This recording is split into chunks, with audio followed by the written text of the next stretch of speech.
Okay, सो we're gonna see जो हमारे पास इलेक्ट्रोलाइट इम्बैलेंसेस हैं, राइट? इलेक्ट्रोलाइट इम्बैलेंसेस में हमारे पास सोडियम इम्पोर्टेंट है, मैग्नीशियम है एंड कैल्शियम है. सो सोडियम हमारे पास जो बैलेंस है that should be in between 135 to 145. इसकी जो नॉर्मल एक बेसलाइन वैल्यू हम लेते हैं वो दैट्स 142. अब इसकी जो डेली रिक्वायरमेंट है दैट इज़ 1 मिलीमोल पर kg, ठीक है? And hyponatremia, so the naturally hyponatremia would be less than 135. Now, we need to remember something. Hyponatremia is the most common post-op electrolyte imbalance. So this is a MCQ tidbit, like a nugget. Most common post-op electrolyte imbalance is hyponatremia. अब hyponatremia की तीन हमने आगे causes पढ़नी है. Hypovolemic number 1, euvolemic number 2 and hypervolemic which is number 3. Hypovolemic का क्या मतलब है कि वॉल्यूम ही कम हो गया है, यानी जब फ्लूइड कम हो गया है तो उसके साथ साथ जो सोडियम था वो भी कम हो गया, क्योंकि वाटर के अंदर सोडियम मिला हुआ था तो वो कम हो गया. तो वाई वुड वॉल्यूम डिक्रीज? एक तो जीआई लॉसेज हैं जो कि दो फॉर्म में होते हैं, वॉमिटिंग एंड डायरिया. फिर उसके बाद डायूरेटिक्स हैं. डायूरेटिक्स क्यों क्या करते हैं कि वो दोनों वाटर और सोडियम की एक्सक्रीशन कर देते हैं. And then adrenal insufficiency. Why? क्योंकि जो एड्रीनल्स हैं, एड्रीनल ग्लैंड है, वो क्या रिलीज करते हैं? एल्डोस्टेरोन. एंड एल्डोस्टेरोन का एक फंक्शन याद रखने वाला जो है वो ये है कि वो सोडियम और वाटर की रिटेंशन करता है एंड उसके बाद पोटाशियम एंड हाइड्रोजन की एक्सक्रीशन करता है. तो अगर इनसफिशेंसी है तो रिटेंशन के बजाय वो एक्सक्रीट हो जाएगा, विच इज़ वाई हाइपोवोलीमिक में एड्रीनल इनसफिशेंसी है. यूवोलीमिक में याद रखना है कि जो वॉल्यूम है वो तो नॉर्मल है, फ्लूइड में कोई डिफरेंस नहीं है, लेकिन जो सोडियम है कॉन्सेंट्रेशन खुद है वो डिक्रीज हो गया है. This is in syndrome of inappropriate इरिएट सिक्रीशन. वाई? क्योंकि एंटी डायूरेसिस होता है. तो एंटी डायूरेसिस कम अगर है तो इसका क्या मतलब है कि water is not being excreted. और दूसरा इज़ हाइपोथायरॉयडिज्म. ये दो याद रखने वाली चीज़ें. एंड देन हाइपरवोलीमिक का मतलब है कि फ्लूइड ओवरऑल बढ़ गया है. तो फ्लूइड कौन सी कंडीशंस में बढ़ जाता है? CCF में, CHF में, सॉरी, कंजस्टिव हार्ट फेलियर में, सिरहोसिस में एंड नेफ्रोटिक सिंड्रोम में. और फ्लूइड जब बढ़ेगा तो क्या होगा कि ओवरऑल अगर सोडियम लेट्स से 5 दाने होने थे, ठीक है, इस जग में, तो that is normal concentration. But let's say कि मैंने इसका एक डबल जग ले लिया, फ्लूइड ही ज़्यादा कर दिया, तो जो ओवरऑल कॉन्सेंट्रेशन है सोडियम की वो डिक्रीज़ करेगी. इसके effects remember, hyponatremia and hypernatremia के जो इफेक्ट्स होते हैं those are always neurological. Neurological में क्या क्या होगा? सबसे पहले हम स्टार्ट करेंगे हेडेक की कहानी से, कि जब हाइपोनेट्रीमिया होगा तो सर में दर्द होगा. उसके बाद क्या होगी? कन्फ्यूजन होगी कि मुझे नहीं पता मेरे सर में क्यों दर्द हो रहा है. एंड देन उसके बाद सीजर एंड कोमा होगा, ठीक है. So these are all neurological effects. इसका ट्रीटमेंट क्या है कि हम फ्लूइड रिस्ट्रिक्शन करेंगे. क्यों? क्योंकि जब हम फ्लूइड ज़्यादा लेंगे तो जो डाइल्यूशन हो जाएगी, डाइल्यूटरी इफेक्ट हो जाएगा. सो हम क्या करेंगे? फ्लूइड को रिस्ट्रिक्ट करेंगे. और फिर उसके बाद जो हम अगर तो फॉर एग्जांपल अगर बहुत ज़्यादा डिप्लीटेड है, यानी लेस देन 120 है, हमने कहा था ना 135 से लेस, बट अगर लेस देन 120 हो गया तो हम 3% सिलाइन देंगे. यूजली जो सिलाइन हम यूजली देते हैं 0.9 होता है. सो जो 3% सिलाइन है that is hyper concentrated.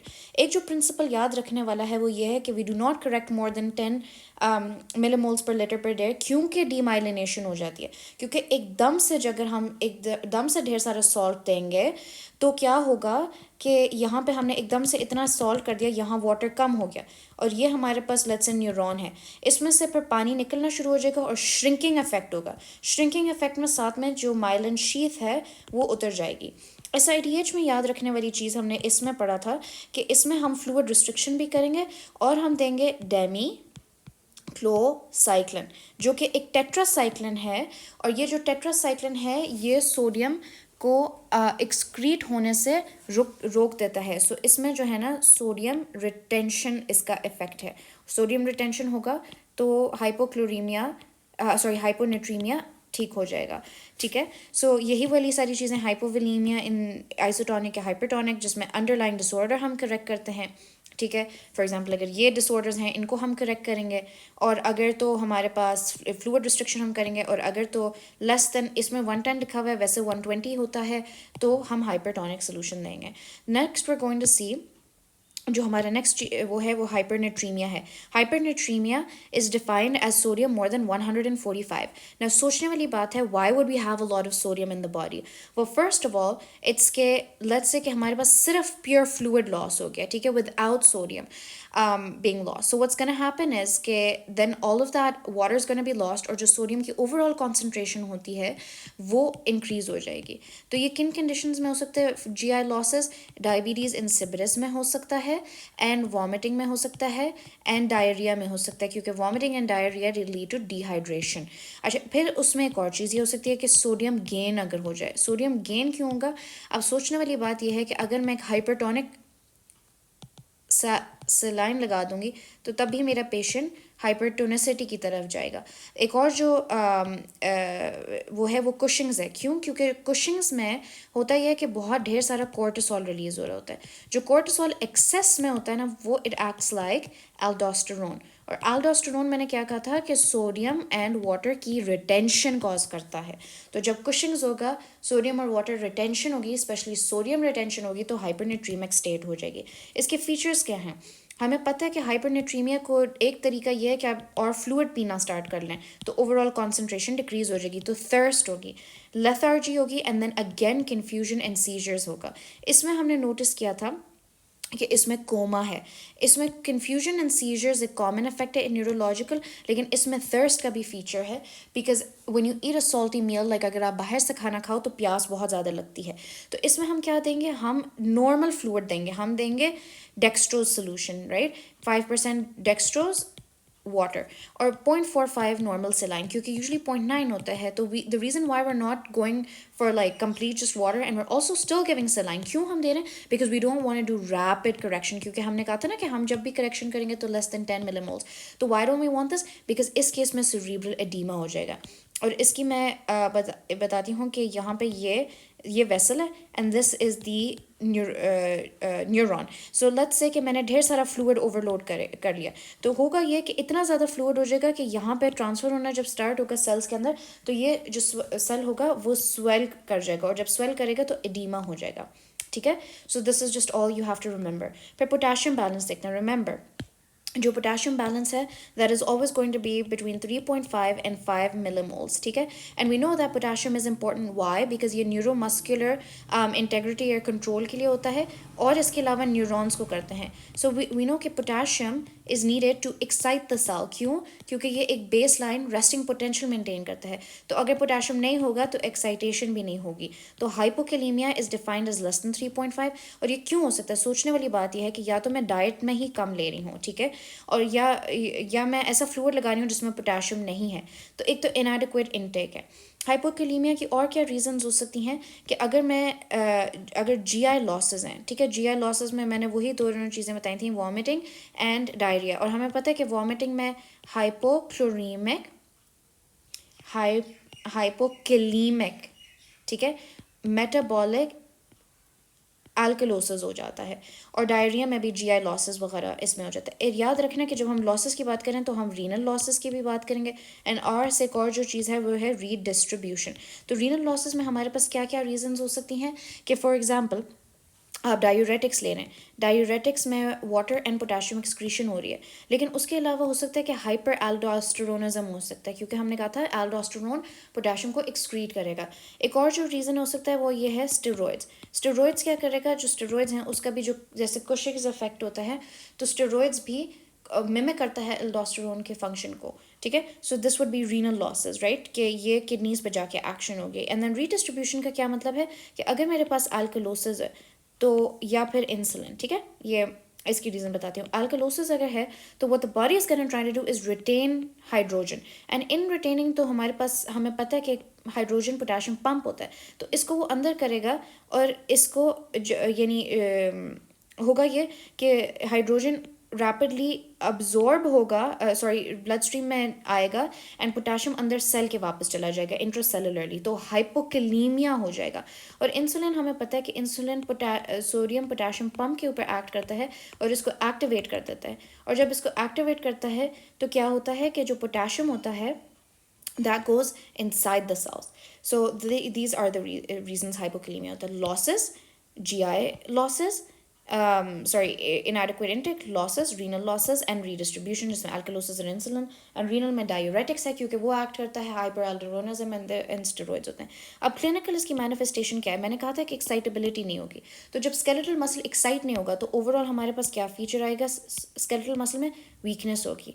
smooth muscle पे क्या effect होगा कि वो भी नहीं हिल सकेगा, जिसकी वजह से जो gut की smooth muscle है वो constipation वगैरह हो जाता है, जिसको हम इलियस कहते हैं.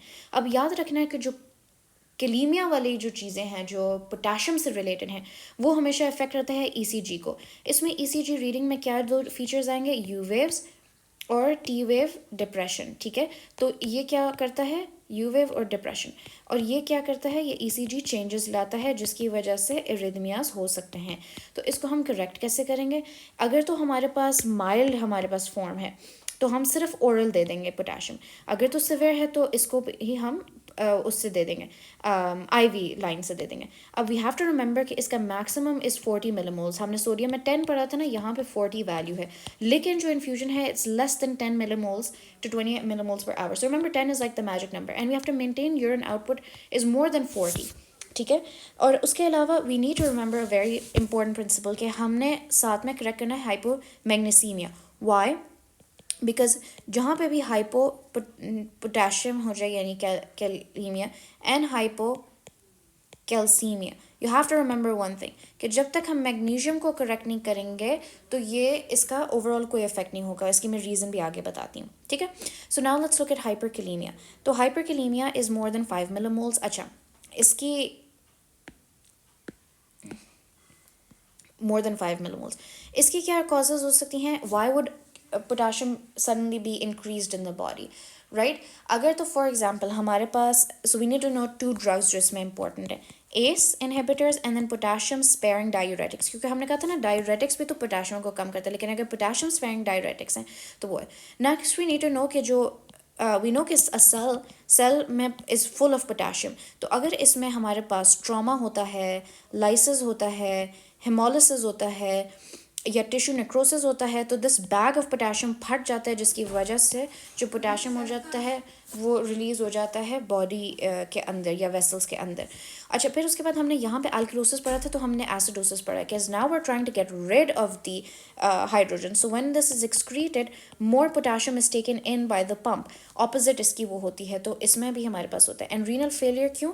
क्योंकि रीनल जो है हमें पता है कि इन सब जो जो पोटाशियम होता है वो एक्सक्रीट अगर नहीं हो रहा तो फिर वो एकदम से ज़्यादा हो जाएगा. सो जस्ट टू रिकैप, हाइपरकैलीमिया में वी हैव रीनल फेलियर.